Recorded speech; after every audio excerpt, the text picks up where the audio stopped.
باس له راسو وقال له شكون ضربك، وقال له ما تخافش حنا معاك.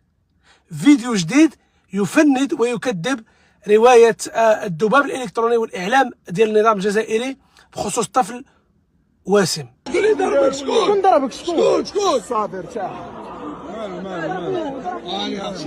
المال صابر تاع شعر ديال الماء معلم صيفطين. ظهر الحق وزهق الباطل.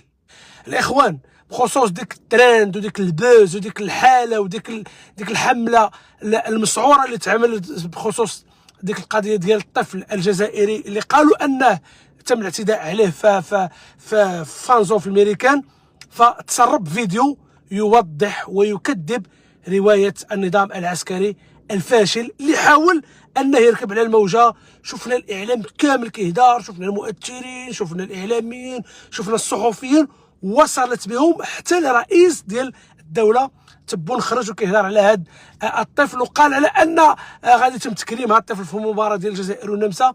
فخرج فيديو صغير كيف ما شفنا وفند هذه الروايه، وبانت على ان المغاربه وان مغربي قبل راس هذا الطفل وكيقول له شكون ضربك، شكون اللي عمل لك هذه الحاله، وما تخافش حنا معاك. في فيديو كامل رقي وكامل انسانيه وكامل اخوه ومحبه، مع العلم اننا ما كنشوفوا من هذه البلاد غير الشر وغير كل ما هو قبيح.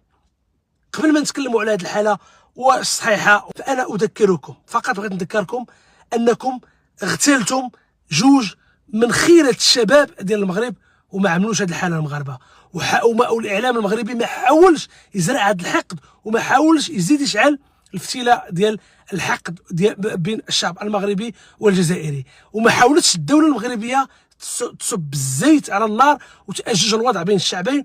ودائما ما حاولت الدوله المغربيه والاعلام ديالها الرسمي ما انه يحتوي الوضع بين هاد الشعبين، وقالوا بركه غير الفتنه اللي كتوقع عبر الذباب الالكتروني الجزائري. فشفنا يعني هذا ما قلت لكم في الفيديو السابق، كنت مأكد ان هذه الروايه كاذبه، وان كل بروباغندا اللي كيتبناها النظام العسكري فهي كتكون مفتعله. واليوم انا اطرح سؤال وكنقول شكون اللي ضمن لي ان هذا الشخص اعتدوا عليه ناس مسترزقين محسوبين على، ربما مش معك ابعد، كل محسوبين على الجماعه المغربيه، ولكن هما لا علاقه لهم بالمغرب، لانني انا كنعرف الشعب المغربي شنو يساوي، وكنعرف حتى الشعب المغربي كيف يقدر الشعب الجزائري رغم الاصطدامات، رغم هذا العداء، رغم هذا الحقد. فالشعب المغربي يفرق بين النظام العسكري والازلام ديالو